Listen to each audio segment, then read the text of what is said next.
আমাদেরকে কথা বলতে দেয়নি দীর্ঘ 16 বছর। কত আলেমকে কত যে প্রকার জুলুম করেছে।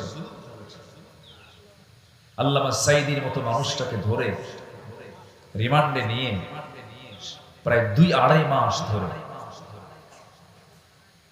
একটানা 3 দিন 4 দিন পর্যন্ত একটা চেয়ারে বসে রেখে হিন্দু পুলিশ দিয়া তার মুখে থাপড়ানো হয়েছে। মাথার চক্কর মেরে তিনি পড়ে গেছে। সম্মানিত ভাইয়েরা, আল্লাহ কি শোনেন না? আর আল্লাহ শোনেন কিনা বলেন? আল্লাহ শোনেন।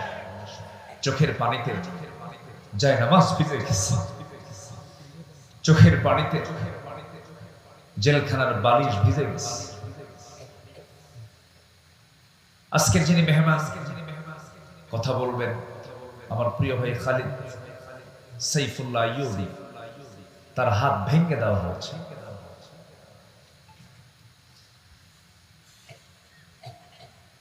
আমার তো কোনো দোষ ছিল না, আমি তো কোনো চুরি করি না। আমার রাত বেরাতে রাতের গভীরে আমাকে বাড়ি ঘেরাও করে ধরে নিয়ে চলে যাওয়া হলো।